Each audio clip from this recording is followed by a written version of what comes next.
ठीक है, तो मैं आप लोग को एक छोटा सा स्टोरी सुनाता हूँ आज, ठीक है? क्या कि कई लोग थोड़ा सा टेंशन में भी हैं कि इतना कम समय है, कैसे होगा रिवीजन, कैसे होगा इस टाइप का, है ना? तो मैं थोड़ा सा 5-10 मिनट आप लोग को थोड़ा स्ट्रेटजी बताऊंगा कि कैसे हमको तैयारी करनी है। तो एक छोटा सा स्टोरी बताता हूँ आप लोग को, बताऊं? बताइए। Yes sir. हाँ सर। Yes sir. एक जंगल में ना खरगोश रहता है। खरगोश ना कुछ लिखते रहता है, ठीक है? तो वहां पे लोमड़ी वहां गुजरता रहता है। तो लोमड़ी बोलता है कि क्या कर रहे हो खरगोश करके? तो वो बोलता है कि मैं एक पीएचडी का थीसिस लिख रहा हूँ, बोलता है वो। तो बोलता है कि टॉपिक क्या है? तो बोलता है एक लोमड़ी का शिकार कैसे किया जाए, ये टॉपिक रहता है उसका। ठीक, तो उसको भी लगता है यार मैं लोमड़ी हूँ, मेरे ऊपर रिसर्च कर रहा है ये। और एक मतलब टॉपिक ऐसा था कि एक खरगोश लोमड़ी का शिकार कैसे कर सकता है, ठीक है? तो ये उसने टॉपिक बताया। तो लोमड़ी बहुत हंसता है, बोलता है तू खरगोश तू मेरा शिकार करेगा, बोलता है। तो बोलता है कि नहीं नहीं मेरा पीएचडी काम चल रहा है और ये पॉसिबल है करके। तो बोलता है कैसे पॉसिबल है? तो चल मेरे साथ, बोलता है वो। तो एक गुफा में लेके जाता है और उसके बाद ना दो हड्डी को ना ऐसे लेके हिलाते हुए ना आता है वो, फिर बैठ जाता है, ठीक है? तो उसके बाद ना फिर लिखते रहता है कुछ। तो उसके बाद ना एक सियार गुजरता है वहां से। तो बोलता है क्या कर रहा है खरगोश? तो बोलता है कि मैं पीएचडी थीसिस लिख रहा हूँ। तो बोलता है टॉपिक क्या है?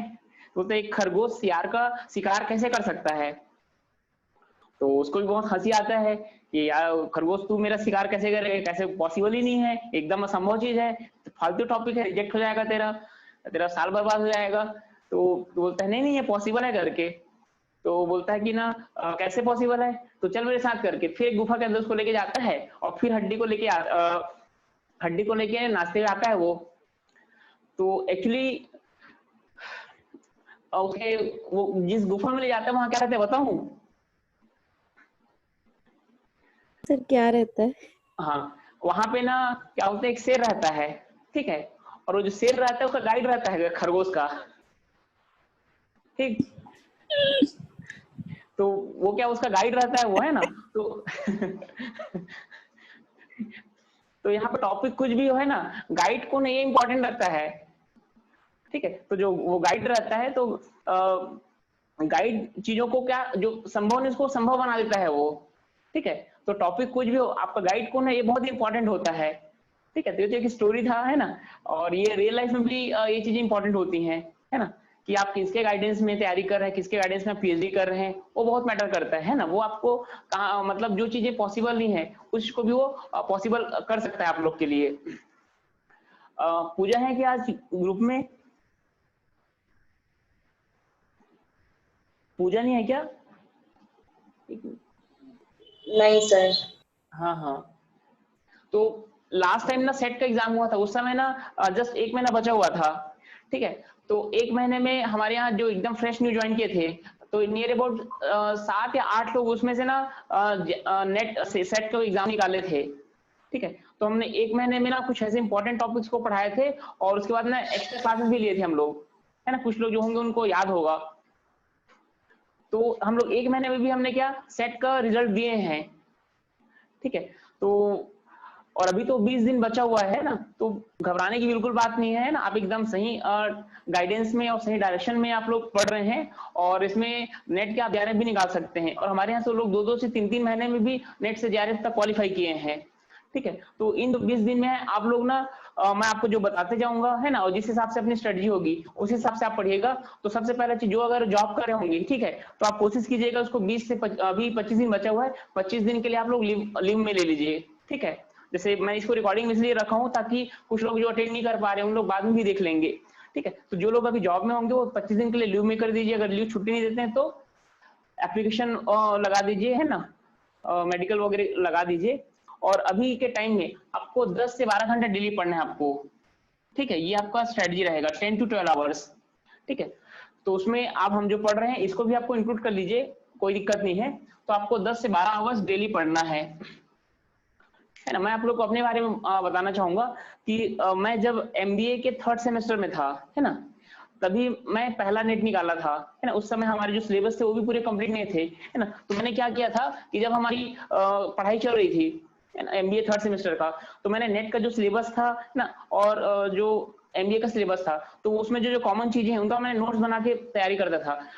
ठीक है, तो मेरे साथ में थोड़ा सा एक स्ट्रेटजी अपनाया था, और जितना मैंने पढ़ा हुआ था, है ना, क्योंकि पूरे तो हम लोग पढ़े नहीं थे, पूरे टॉपिक सब्जेक्ट तो नहीं हुआ था अपना, लेकिन जितना हुआ था उसको मैंने अच्छे से पढ़ा, है ना। और थर्ड सेमेस्टर का एग्जाम हुआ था, उसके जस्ट 5 दिन बाद में नेट का एग्जाम था हमारा। जो थर्ड सेमेस्टर का जो एग्जाम हुआ था उसके जस्ट 5 दिन बाद में। तो जितने टॉपिक हमारे मैंने पढ़े थे उसको अच्छे से पढ़े थे, और उसमें मेरा फर्स्ट अटेम्प्ट में ही मेरा नेट निकला है ना। और जैसे आप लोगों को पता है मेरा मैनेजमेंट में 2 बार जेआरएफ है ना। तो पहले बार दूसरी बार में मेरा नेट निकला था, फिर तीसरे बार में मेरा जेआरएफ निकला था। ठीक है, तो मेरा मैनेजमेंट में भी नेट है, कॉमर्स में भी, इकोनॉमिक्स में, ह्यूमन मैनेजमेंट में भी है, और चारों सब्जेक्ट में मैंने फर्स्ट अटेम्प्ट में निकाले हैं, सेकेंड अटेम्प्ट किसी में नहीं रहा है मेरा। ठीक है, तो वो कुछ स्ट्रेटजीज को जिसको मैं फॉलो करता हूँ, है ना, वो मैं आज आपको बताना चाहूंगा। ठीक है, बहुत लोग को ये चीजें नहीं पता रहती हैं। तो स्ट्रेटजी ये है, तो बताऊं आप लोग को 20 डेज का पूरा Yes, सिलेबस sir. तैयार हो सकता है। Yes, sir. Yes, sir. बताइए। तो देखो स्ट्रेटजी ये है कि जो पेपर 1 है, पेपर 1 इसके 10 यूनिट आप तैयारी कीजिए इसका, है ना। इवन 10 यूनिट में तो मैं ऑलमोस्ट 9 यूनिट की तैयारी करके जाता था, लेकिन है ना आप लोग को मैं थोड़ा एक्स्ट्रा प्रिकॉशन के तौर पर बता रहा हूँ। तो इसमें आप ना 9 से 10 यूनिट भी करके जाते हैं। ठीक है, इन्वायरमेंट में सही बताऊं आपको, इन्वायरमेंट में अभी तक कभी उसको पूरा कंप्लीट नहीं पढ़ के जाता था, उसको वैसे ही पढ़ के जाता था। बाकी मेरा 9 यूनिट ही रहता था तैयारी। ठीक है, और एक तो अनसीन पैसेज वाला रहता था, है ना, तो उसको तैयारी करने की जरूरत ही नहीं थी, तो कुल मिला के 8 यूनिट में पेपर 1 पढ़ के जाता था। ठीक है, और ये जो पेपर 2 है, पेपर 2 है, तो इसके लिए मैं आपको, है ना, मेरा नेट भी है, जेआरएफ भी है, तो मैं आपको बताता हूँ पेपर 2 में अगर आप 6 यूनिट अच्छे से पढ़ते हैं, 6 यूनिट, तो आपका नेट कंफर्म है। 6 यूनिट अच्छे से पढ़ेंगे, है ना, और अगर आप 7 यूनिट पढ़ लेते हैं, ठीक है, तो आपको इसमें जेआरएफ कंफर्म है ना। तो ये जो यूनिट है आपको इसको अच्छे से पढ़ना है, बाकी को आप और भी देख सकते हैं, कोई दिक्कत नहीं है ना। अब मैं आपको कुछ फैक्ट चीजें बताता हूँ, जैसे इकोनॉमिक्स है। ठीक है, जैसे मेरा इकोनॉमिक्स में भी नेट क्वालिफाई किया है, इसमें मैं केवल 5 यूनिट की मेरी तैयारी थी, केवल 5 यूनिट की तैयारी में मेरा नेट निकला है। ठीक है, तो पेपर 2 में जैसे मैं आप लोगों को ज्यादा थोड़ा ज्यादा बता रहा हूँ ना, लेकिन मैं अपनी बता रहा हूँ एग्जैक्ट चीजें। और वैसे जो एचआरएम है ना, एचआरएम में भी ऑलमोस्ट 5 यूनिट के आसपास ही मेरी तैयारी थी, है ना, 5 to 6 भी हो सकते हैं, क्योंकि एचआरएम को ऑलरेडी मैं पढ़ाता हूँ, तो 5 से 6 यूनिट मेरा ये तैयार था। ठीक है, तो इसमें मेरा एक एक बार में मेरा नेट निकला है ना। तो आप लोग को ना डरना बिल्कुल नहीं है ना। जैसे हम लोग का जो पीजी का एग्जाम होता है, इसमें पूरा हम लोग पढ़ेंगे तभी पूरा अटेम्प्ट कर सकते हैं, है ना, ऐसा कोई दिक्कत इसमें, नेगेटिव मार्किंग भी नहीं है ना। तो इसमें अगर पूरे 6 यूनिट आप अच्छे से पढ़ के जाते हैं, ठीक है, मतलब आपका 60 क्वेश्चन का बढ़िया तैयारी हो जाता है ना। पूरे याद नहीं आते हैं, जिसमें से अगर मान लीजिए 50 क्वेश्चन भी बनाते हैं, है ना, तो 50% आपका ऐसे मतलब बन गया ये। ठीक है, और बाकी जैसे मान लीजिए आप इसका 50 और बचा, है ना, तो 50 को आप तुक्का भी लगाते हैं तो 1/4 आपका सही होगा, है ना, तो मतलब 12.5%, 12.5, तो इतने में कितना गया 62.5%। ठीक है, और नेट कितने में निकल जाता है आपका 55% में नेट निकल जाता है। इवन मैं जनरल की बात कर रहा हूँ, है ना, कैटेगरी तो और कम होता है। तो अगर अच्छे से ये करें तो इसमें ही आपका 11 भी हो जाता है ना, और इसको आप 7 यूनिट बढ़ा लेते हैं, मतलब 10 क्वेश्चन और बढ़ गया आपका, तो डेफिनेटली आपका ये 65 to 75 के बीच में चला जाता है ये। तो नेट निकालना, जेआरएफ निकालना एक ट्रिक है ना। तो यहाँ पे आपको वर्क इसमें करना है, पेपर 1 में आप एटलीस्ट 8 to 9 मिनट अच्छे से कर लीजिए। ठीक है, क्योंकि इसमें टॉपिक छोटे छोटे रहते हैं और इसको आराम से किया जा सकता है ना। और इसमें क्या होते हैं कि बहुत सारी चीजें होती हैं, थोड़ा सा बहुत वास्ट होता है ना, तो सबको हम लोग उतने डिटेल्स में नहीं जा सकते हैं। तो ये आपका क्या, आपका एक रामबाण है, जिसमें आप क्या बोलते हैं नेट जेआरएफ सब निकाल सकते हैं। तो ये जो 6 से 7 यूनिट प्रिपेयर करना बहुत दिक्कत वाली बात नहीं है ना। तो इसको अच्छे से पढ़िए और अच्छे से रिवाइज कीजिए, और अभी के टाइम में ना नई चीजें मत देखिए, जितना आप पढ़े हैं उसी को रिवाइज करते जाइए। ठीक है, तो अभी कुछ चीजें आपको पढ़ने के लिए कुछ टाइम डिसाइड कीजिए और कुछ रिवीजन के लिए डिसाइड कीजिए, है ना। तो ये आपका स्ट्रेटजी रहेगा, तो डेली आपका रिवीजन होना चाहिए। ठीक है, तो अब लगता है आप लोग को नेट जेआरएफ निकल जाएगा आप लोगों का, है ना। ये एकदम प्रैक्टिकल चीजें बताया आप लोगों को मैं। तो आप लोग में से बहुत लोग को पता भी है ना, मेरा जेआरएफ 2 बार है और नेट मेरा 6 बार है। ठीक है। तो ये जो प्रैक्टिकल स्ट्रेटजी है, तो इसी को फॉलो करके ही मैंने सारे एग्जाम्स क्लियर किए हैं। सर पेपर 1 में आप कौन सा छोड़े थे, अभी बताया, वीडियो थोड़ा वो रुक गया था उस टाइम, मतलब अटक गया था थोड़ा सा। मैं एनवायरनमेंट छोड़ देता था मैं उसको। हाँ, लेंदी है ना सर वो बहुत ज्यादा। हाँ हाँ, क्योंकि उसमें इतने सारे डाटा होते हैं और बहुत सारा चीज होता है हाँ। उसमें। हाँ हाँ, तो इसलिए उसको ना मैं कभी पूरा उसको नहीं पढ़ा था, थोड़ा 2-4 पेज पढ़ता था, फिर वो लगता था उसको छोड़ देता था मैं। बाकी जो मैथ्स है, रीजनिंग है, डीआई है ना, और तो सर लेकिन एचआर का जो पोर्शन है सर, एचआर का, उसमें तो करंट से भी आता है सर क्वेश्चन। नहीं एचआर में करंट नहीं आता है, आपके सब्जेक्ट में ना करंट से नहीं आता है। एक्चुअली पेपर 1 में करंट से आते हैं, और उसमें करंट से आते हैं ना, उसमें बैंकिंग में आता है ना, बैंकिंग में कुछ होता नहीं है sir, international. HR higher education sir, higher education हाँ में। हाँ हाँ हाँ, तो हायर एजुकेशन में आता है ना। तो आपको जो मैं हाँ बताया वो अपडेटेड है अभी तक का, है ना। आपको जो आपको यूनिवर्सिटी के नाम बताया हूँ, है ना, 50 सेंट्रल यूनिवर्सिटीज हैं, ये पूरा अपडेटेड है। अगर पुराने बुक में देखेंगे तो आपको कहीं 46 दिखेगा, कहीं 47 मिलेगा, है ना। इवन तो जो नया है ना, उसको मैं आपको 3 महीना पहले पढ़ा चुका हूँ उसको। तो आपका जो डाटा है ना पूरा एकदम अपडेटेड है, तो उसके बारे में दिक्कत टेंशन मत लीजिए। और एनवायरनमेंट का भी क्लास ना आपका होगा, डीसी सर उसकी क्लास लेंगे, है ना, क्योंकि अभी थोड़ा टाइम कम है इसलिए ना, क्योंकि मैं पढ़ाऊंगा ना तो थोड़ा टाइम टेकिंग होगा वो, ठीक है। इसलिए ना सर ऑलरेडी पहले पढ़ा चुके हैं, तो सर आपको ना पढ़ाएंगे। तो आपका ना अभी अभी के टाइम में अभी ना ये रिसर्च चलेगा पेपर होने, ठीक है। और जो लॉजिकल रीजनिंग है ना, इवनिंग वाल पर लॉजिकल रीजनिंग नहीं हुआ था, तो इसका कुछ पोर्शन ना अशोक सर पढ़ाएंगे, तो ये कल से स्टार्ट हो जाएगा, ये अशोक सर पढ़ाएंगे। और इन्वायरमेंट का इसको रिसर्च पढ़ाएंगे, तो ये 3 टॉपिक आपके पैरेलल में चलेंगे।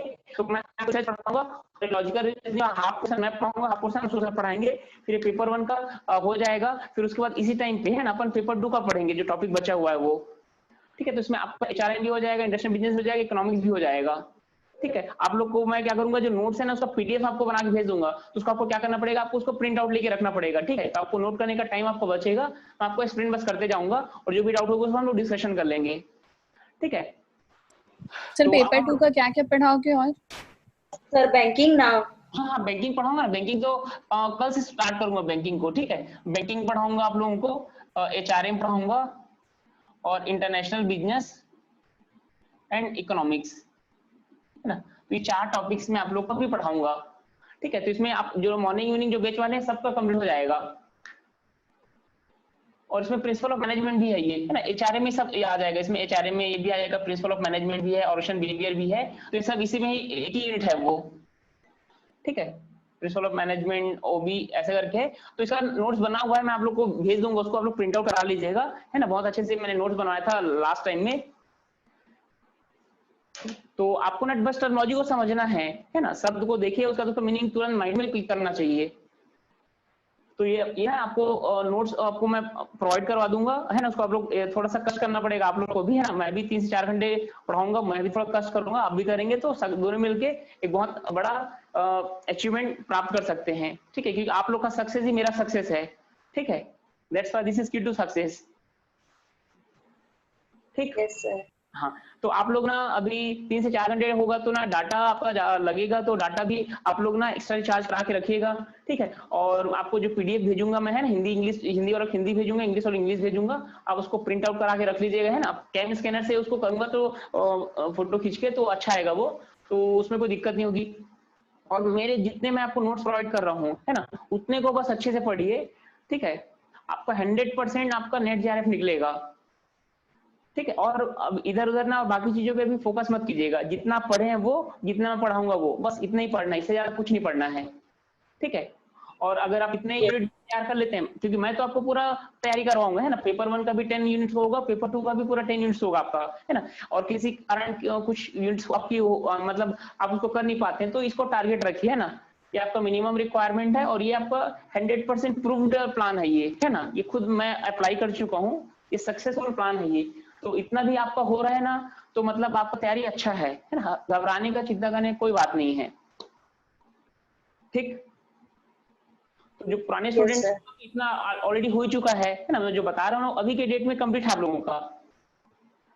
इवन 80% यूनिट आप लोगों का कंप्लीटेड है, जो स्टार्टिंग से आ रहे हैं, है ना। जो बीच में ज्वाइन किए हैं उनका 60-70% हुआ है, है ना। और जो भी रिसेंटली की है तो उनका तो अभी अपन कह नहीं सकते कि बहुत ही कम टाइम मिला हुआ है, और उनके लिए तो नेक्स्ट सेशन है वो पूरा फ्री रहेगा, है ना। नेक्स्ट सेशन आपका पूरा पढ़ाई होगा, लेकिन आप इसी में अगर फोकस कर लेंगे तो अभी आप ज्वाइन किए ना तो आप लोग अब निकल जाएगा। जैसे मैं आपको बताया था 1 महीने हम सेट क्वालिफाई कराए हैं, अब 2-2 महीने में भी लोग नेट तक निकाले हैं। तो आप लोग जो अभी रिसेंटली ज्वाइन किए हैं, जितना मैं आप लोग को पढ़ा रहा हूँ उतना आप अच्छे से फोकस कर पढ़ेंगे ना, नेट आपका 100% निकलेगा।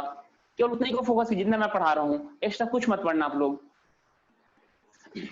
बहुत सारे स्टूडेंट ने बताते हैं कि सर आपके सिर्फ नोट्स बस पढ़े, इसलिए कुछ नहीं पढ़े, हमारा नेट निकला है करके, है ना। अखिलेश चंद्राकर आपको जानते होंगे, वो 3-3 बार नेट निकाला है, और वो सिर्फ मेरे नोट्स के कुछ नहीं पढ़ता है वो, ठीक है। उनका भी लेक्चरर में भी सिलेक्शन हो चुका है, गवर्नमेंट जॉब में अभी जो निकला था 14,000 पोस्ट में ना। तो ऐसे और भी स्टूडेंट हैं, ठीक है। तो आप लोग बढ़िया निश्चिंत हो गए, और टेंशन बिल्कुल नहीं लेना है ना। जितना तैयार पढ़ेंगे एकदम सॉलिड पढ़ेंगे, है ना। तो यही हमारी स्ट्रेटजी रहेगी। ठीक, आज की बात स्टार्ट करें। Yes sir. जी कुछ सर। आप लोग पूछ सकते हैं, कोई दिक्कत नहीं है।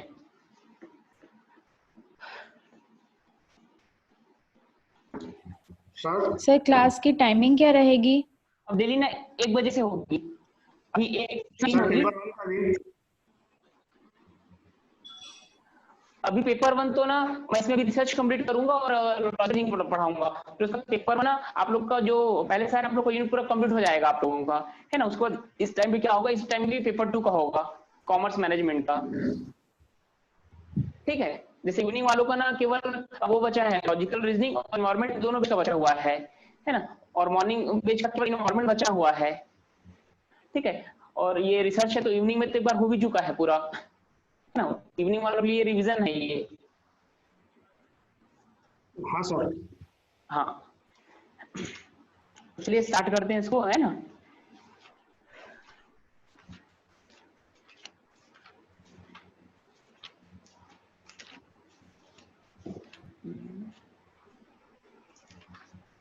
तो हम लोग एम्स एंड ऑब्जेक्टिव तक देखे थे। आज देखते हैं हम लोग डेवलपिंग हाइपोथेसिस। तो चौथा स्टेप है डेवलपिंग हाइपोथेसिस, परिकल्पना का निर्माण या फिर विकास, परिकल्पना का विकास, ठीक है। तो सबसे देखते हैं कि हाइपोथेसिस क्या होता है ना। तो हाइपोथेसिस क्या होता है, ये प्रोबेबल सॉल्यूशन होता है ना। तो जिस प्रॉब्लम पे हम वर्क कर रहे हैं तो कुछ ना कुछ रिसर्चर के माइंड में होता है कि इसका सॉल्यूशन क्या आ सकता है ना। तो रिसर्चर जो संभावित समाधान मानता है ना, वही क्या होता है, परिकल्पना होता है, ठीक है। तो इसी परिकल्पना के बेसिस पे हम क्या करते हैं, आंकड़ों को एकत्रित करते हैं, फिर हाइपोथेसिस टेस्टिंग लगाते हैं, फिर टेस्टिंग से और जो हाइपोथेसिस लिया था वो सही है कि गलत है ना। तो हाइपोथेसिस क्या होता है, आपका प्रूफ या डिस्प्रूफ होता है ना। तो परिकल्पना क्या होता है, या कोई स्टेटमेंट होता है ना, जिसको हम क्या करते हैं बाद में, जरा बात करती है।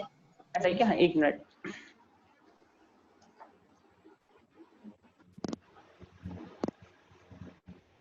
हाँ, अब आई आवाज। हाँ सर आ रही है, लेकिन बोलने हाँ, लगेंगे तो फिर कटती है शायद सर। 1 मिनट। अब ठीक आ रही है ना। अभी ठीक आ रही है सर। हाँ हाँ, ठीक। तो हाइपोथेसिस क्या होता है कि ये टेंटेटिव सॉल्यूशन होता है, ये है ना, संभावित समाधान होता है ये, ठीक है। बोलते हैं it is a tentative solution, a hypothesis is statement capable of being tested and thereby verified और रिजेक्टेड। तो हाइपोथेसिस क्या होता है कि कथन होता है जिसका परीक्षण किया जा सकता है और जिसकी प्रतिपुष्टि की जा सकती है या उसको निरस्त किया जा सकता है, इसी को हम क्या बोलते हैं, परिकल्पना बोलते हैं, हाइपोथेसिस, ठीक है। और इसको बोलते हैं हाइपोथेसिस स्पेसिफिक टेस्टेबल प्रेडिक्शन। तो परिकल्पना एक जांच योग्य विशेष पूर्वानुमान होता है, ठीक है, जिसको हम बाद में टेस्ट कर सकते हैं। एक लाइन में अगर बोले क्या होता है, आपका प्रोबेबल सॉल्यूशन होता है ये। तो इसका जो इसका पर्पस क्या है, पर्पस ऑफ हाइपोथेसिस।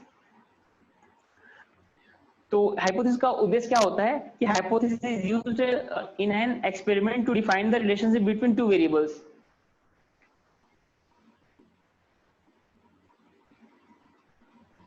पर्पस है ना। तो पर्पस क्या होता है कि जो दो चर के बीच में संबंध स्थापित करने के लिए इसका उपयोग किया जाता है, यूज एंड एक्सपेरिमेंट और टू डिफाइन सर द। आवाज कट रही है सर।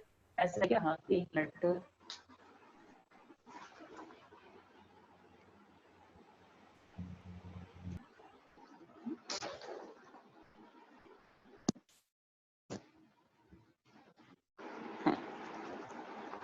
देखिए अब आया आवाज,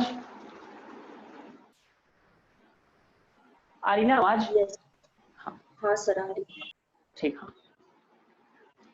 हाँ, तो इसका पर्पस होता है कि दो चर के बीच में प्रयोग के द्वारा संबंध स्थापित करना होता है।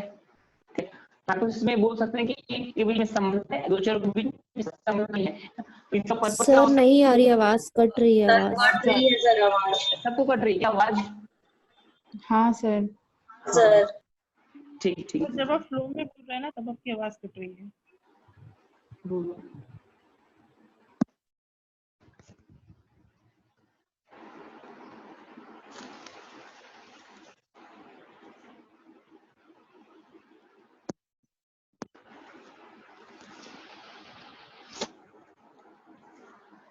देखिए आवाज ठीक आई?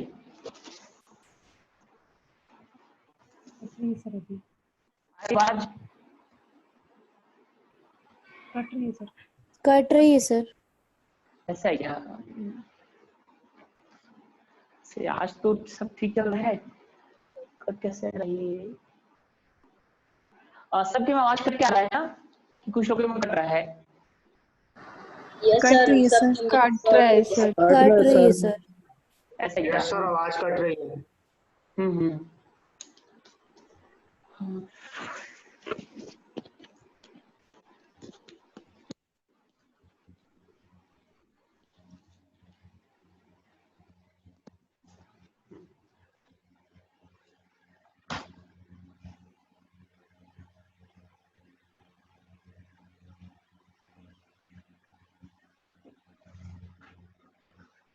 नहीं सर आवाज नहीं आ रही है बिल्कुल अब तो।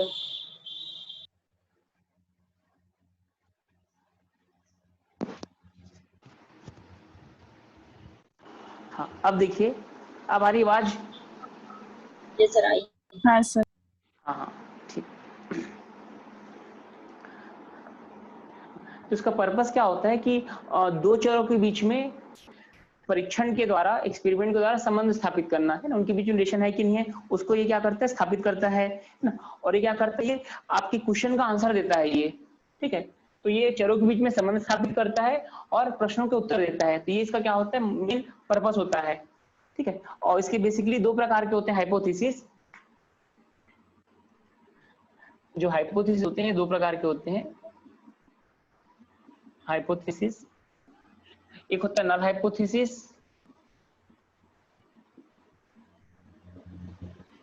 और दूसरा होता है अल्टरनेटिव हाइपोथेसिस।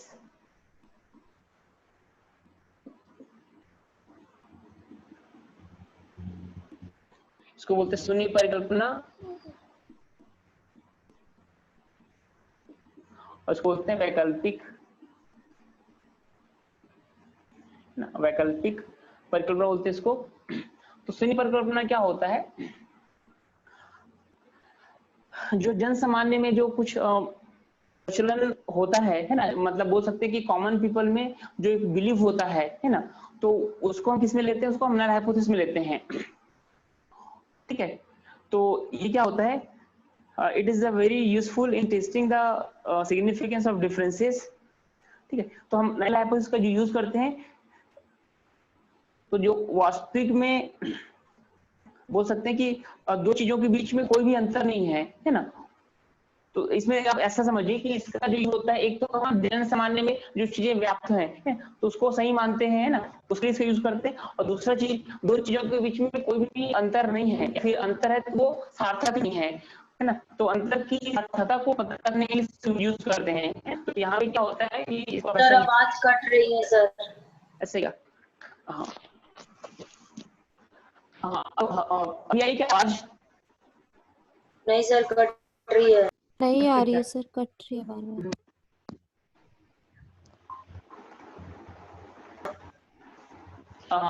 देखिए नहीं आ नहीं रही है सर, सर। कट रही है। हाँ हाँ अम,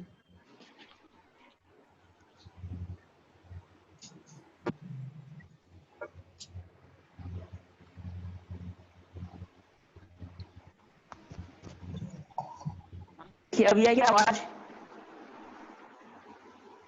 अब आया आवाज? सर ऐसे अभी आती है, लेकिन आप आती है। मतलब आप बोलने लग जाएंगे ना तो फिर हाँ वो हाँ कटती है सर। जी सर, जी सर। ऐसा है क्या? हाँ तो उसमें अपन पढ़ा है क्या, क्या बोलते हैं गूगल मीट में, उसमें ठीक आता है क्या? ये सर ट्राई करके देखते हैं, इसमें तो कट रहा है। हाँ हाँ हाँ है, उसमें ना थोड़ा इंटरनेट कम लेता है तो उसके कारण हो सकता है वो ठीक आ जाए आवाज। ठीक है, फिर उसी में गूगल मीट में इसका लिंक भेजता हूँ आपको।